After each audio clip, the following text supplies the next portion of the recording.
Ladies and gentlemen, welcome back to the Road to Finals series that we're doing here at MLG. Excited to continue on with episode number 2. Of course, talking about Team Elevate. Now, before the commercial break, we said there was some drama in the pipelines after X Games. All came down to, of course, Roster Mania. Yeah, I mean, going out of X Games, we're thinking, you know, this team, third best in the game right now, can't really contend with OG and FaZe. If rosters stayed the same and they put time and effort into practice, maybe, like, sure, this team might be able to contend with FaZe. Yep. Looking at FaZe, the roster compared to OG, we're like, okay, like, aim for FaZe first and then try to get to OG. But roster changes galore. Yep. FaZe change, they get Clan attached, world champions, and then they have the roster they're going into New Orleans today with then. And then Elevate, shockingly, they decided to make a roster change too. They end up dropping their 2 young guns.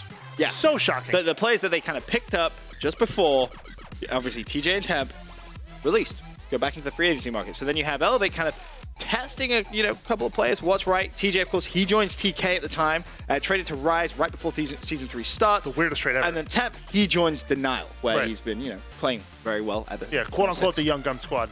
Right. Yeah, essentially. Then after season 3 relegation, Elevate had their pickings at pretty much every free agent they could have wanted. Remember, they have that bronze medal. Third best team in the game right now. And a league spot, yeah. And a league spot. That was the big thing. Having that league spot was so important. So many teams, and players trying to join into the pro league, and they just couldn't find a way. So it made Elevate a pretty, sexy team to try and join. Yeah, and there were a ton of rumors too, especially after season 3 relegation. But they end up going with Saints and Apathy. Obviously, Saints just released from Team Envy after X Games, and Apathy failed to qualify with Prophecy at season 3 relegation, so he was a free agent as well. Now, these 2 players, much different than TJ and Temp in terms of, tenure in, Call of Duty, play styles in general. Yep. Saints regarded, for never going negative in event, through Ghosts. Absolutely dominant. Apathy 2, silver medalist at 2014 X Games. Yep. Talented players, without a doubt. Very good players, but the question was always going to be, how is that going to fit into the current Elevate playstyle? Right. You go from having a super objective-oriented player in TJ, and then just a very, very dominant battle player who was going to be a bit slow, to 2 kind of aggressive players. I think it's fair to say. Saints and Apathy really known for just being super aggressive, and just trying to challenge everything, pick up as many kills as they possibly can. Right. Their first test, though, was going to be at UMG Dallas, 2015, of course, and they unfortunately got drawn into what was at the time the Pool of Death. Elevate, Epsilon, TCM, Optic Nation, and Rampage Black joining in from the open bracket. Right, and, we say Pool of Death. Looking at these teams right now, say pre-season 3, you're like, yeah, why is this Epsilon, the Pool of Death? TCM, and ON? What? I mean, well, are you crazy? ON were, they just picked up Moch. They were, not untested, but they were like, okay, this improving. They were getting better. Mocha improved them in all fronts. Epsilon had Swanee and Royalty as well, who had a really strong S3 relegation on LAN. Not as strong as season 3 to begin with, but they were like, okay, we're going back on LAN. Right. Royalty and Swanee will show up and destroy everybody. Pretty much. And then TCM is Aches and Teep. How can you not, you can't count out Aches and Teep. Especially at that time, right? Right. You could arguably do it now, but back then, at UMG Dallas, you were looking at it and you're like, yo, this pool is going to be insane. And then Elevate come out and put up what is, I think, to this day, probably considered as one of the best, if not the best, pool play performance we have ever seen. We compiled a nice little montage of some of their best plays from pool play. Sit back and enjoy.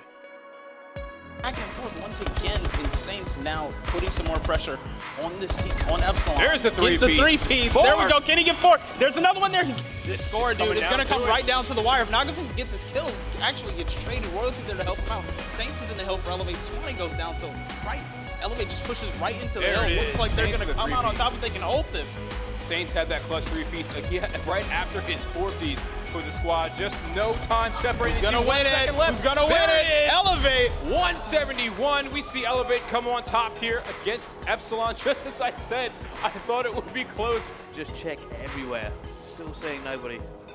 Apathy is lying on the floor. He's going to have a player behind him. Royalty has got away. Will eventually go down, leaving Remy in a 1 versus 3. Sniper rifle out. He's looking for one. Going to see him. Misses both of them. And goes down. Not a single kill for him there. For the bomb plan. Decided to back up now. Epsilon pushing right up. Swanee might be able to get this kill. Decides to back up. So still 3v3. Bomb is not down yet, though. Well, Swanee may get picked there as a player to his left up on the green rail. That bomb is now down. It's so hard for Epsilon to win in this position. Swanee trying to move around. He's going to get safe. Has managed to pick up the first one. Looks at the second one. No! Down he goes. 5-2 in favor of Elevate, and that went down at lightning speed. One mistake and it will be all over. Yeah, now looking at Royalty, he goes right here to mid-bio. There's one player on top of Purple decides to back up. So this entire Epsilon squad staying together. No. The team kill comes in as Nagafin takes out Swanee. That's really not going to help them if they want to force this round 11. They have got bomb down here. A little light in the darkness. But here comes Elevate as a big four-man push. They know they have the numbers. They're going to go for this all at once. Classy gets it now 4 versus 2. It's Remy and Royalty who have all to do. Remy and Royalty get it back. It's now a 2 versus 2. It's now a 1 versus 2. As Remy goes down, he's going to challenge both, but no! Down he goes. And Elevate will seal the deal. My goodness, could they use the extra man they team killed there? That may have been a very different story. You never want a team kill when Search and Destroy can come back to kill you. And 6-4 in favor of Elevate, going up 2-0 in the series. Front blue, side blue, side blue, side blue, side blue. He's gonna go for the 1. Got it, it's fine, get glass, get glass. You're dead. I'll pick up flank, In glass, ready, in glass dead. I got flank, go. Wanna guard above? I sent him there, the front yellow. Shoot the Bottom mid, one shot bench, oh, in glass, nice, 2 dead. Get ball. 3, let's get a 2 right That's here. on the point, kill a kid on the point. Challenge right away. Got it. Got it down, Let's go, over there. And it just seems like they just couldn't break Elevate. Elevate seemed in control there. You know, Elevate with the 3-0 here. Apathy with the 360 dunk, just putting some more points on the board at the end. Max, Elevate go 4-0 in that pool, 12-0 map record. They didn't drop a map. Like Insane performance. Like you said, probably one of the most dominating pool performances we've ever seen. I mean, we've seen That's teams crazy. go 4-0, but not 12-0 map. Not like that. Right. In the dominant fashion they did. So then you kind of look at it straight after pool play and you sat down going, whoa, you know, last event, Elevate, bronze medals, they've made a couple of team changes. It looks like those team changes have really kind of paid off. And it's worth mentioning, yes, you could argue that you expected Elevate to win those games, but certainly not 3-0 in every single one. Like Epsilon, you don't expect them to just get 3-0. TCM, you could argue, could at least take a map, like at least a map. But Elevate, so dominant, you're looking at it and you're thinking, yo, this team is going to be great. I can't wait to see what they do in bracket play. Then it all goes wrong. It's one of the biggest collapses in AW tournament play. It is. So, winners bracket, they face Envy first round. Yep. They lose 1-3 to them, and this is the first event they're playing with Looney, Cap, and Aqua and Octane. And like we said, they really had their pickings at whoever they wanted after Season 3 relegation. Aqua and Octane were 2 of those players who were like, okay, that's like the #1 BAL, that's the #1 aggressive SMG, go pick up those players right now. And they were like, no, we'll go with veteran Saints and Apathy, and then they lose to them first round of bracket play. Brutal. So at that point, you're like, oh, we just lost to players we could have picked up. Yeah, that's always kind of painful. Yep. Especially as you said, you know, they could have had those players on their squad, decided to go kind of against it, and it was just, you know, very, very unfortunate for them. Then in the losers bracket, it gets even worse. They lose 3-2 to TCM after 3-0ing them in pool play. At that point, you're like, well, either TCM completely just read what they did and we're like, okay, like we're watching film, like they did that, we'll just counter that. But I mean, to lose to a team you beat in bracket play, in pool play, is very demoralizing and extremely. It shouldn't happen. No, because once you've beaten them once. Yeah, you get a read on them, you should be able to beat them again. I mean, TCM also did really well at this event. They placed 5th, beating Envy, the team they lost to in the first round. That's Elevate in the 5th, 6th place match for $2,000. So. Extremely shocking Saturday. Very weird. It could not have gone worse for this Elevate squad. After a fantastic Friday in pool play, beginning of Saturday pool play, then it just goes wrong as soon as they get to the bracket, and they finished top 12 at that event. So that led to a very big question on a lot of people's minds. Saints and Apathy versus TJ and Temp.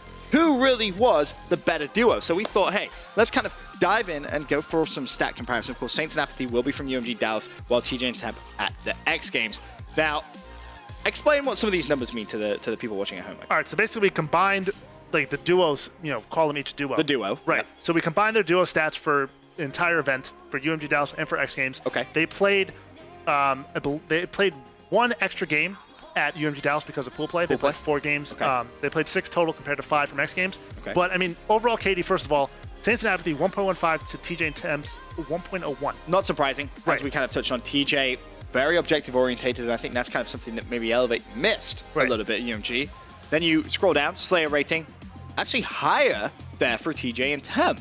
27.25. I think that's down to Temp just dropping a serious amount of kills. Right. And that's kind of the way you have to look at the duo. You kind of have like extreme on one side of TJ and Temp, OBJ, Slayer. Then with Saints and Apathy, you just kind of have two like flex players. Two flex players who can just kill everything. You get to hardpoint KD, massively increased with Saints and Apathy, as expected, because they were playing for the kills. Down on TJ and Temp side of 0.97. Uplinks per game, also up for Saints and Apathy. Temp doesn't really touch the drone, so that isn't surprising. Average S&D kills per game, pretty even, but it does fall in favor of TJ and Temp. So I think one of the big questions after you look at really is, were Saints and Apathy picking up the right amount of kills? You can see they were picking up the kills. Right. Pool play, it went very well for them, but then, losing against TCM, the team that they already beat in Envy in bracket play, were they playing too selfish? Were they playing for kills which maybe they shouldn't have been playing for? Is that why the stats look very good? Or was it just that they are, in fact, the better duo when it came down to it? I mean, when you look at the numbers, and also you hear that listening from that uplink game against Epsilon, their communication sounded good. Yep. Their numbers in a lot of categories are much higher than TJ and Temps. But like you said, I don't think they were playing the right roles compared to what TJ and Temp did. Like, you had Temp, who was your clear main bow. Like, he's going to be main bow the entire game. Kill everything. He's going to play against Clay. He's going to play against Formal. That's it. TJ, 100%. Objective-oriented player. Right. Slacked and Classic can be your flex roles. Now with Saints and Apathy, you had Classic, who was kind of transitioning into that main bow role, and you have really 3 flex players, because you don't really have a dedicated OBJ when you look at a Slacked, Classic, Slacked, Apathy, and Saints. Right. Like, Saints, when you look at Saints on any roster, you can say, that guy's going to go off. Yeah, he's just going to kill things. He's going to run around the map and kill things. Right. Apathy, very flex. He can either slay or he can either do OBJ. Same thing with Slacked. Right. So, looking at it, just like with a naked eye, just like, okay, yeah, like numbers better, communication sounded good. Yeah, better duo, just had unfortunate bracket. TJ and Temp, though, they kind of just fill the roles better in the team. The synergy was more complete, it felt like, when they had those 2 players on the squad. Right. I mean, the question you kind of touched on is, were they just unlucky when it came down to it? I don't really think so. They have a fantastic Friday. Fantastic pool play. They don't drop a map in pool play. Yeah. And then they can't seem to buy a win as soon as they get into bracket play. Very, very weird contrast. And that's one of the strangest things that I think we've seen in all of Advanced Warfare when you look at pool play. As we said, one of the most dominating pool play performances we've ever seen in AW history, to then completely collapsing. I know Elevate were very, very annoyed. I was actually sat in the pro player lounge after they got eliminated. Right. Slack was sat there, was like, this makes 0 sense. Like, we can't, how do you go from being dominant to then just absolutely... Exactly. He said a certain word involving a bed. I'm not going to say it live, but you can probably envision the phrase he said. Yep. Wasn't happy at all. So, as you can imagine, Elevate pretty upset with their final finish, and that led to even more drama on the roster front. For now, though, we're going to do a quick commercial break. When we return, continuing on with the Elevate story.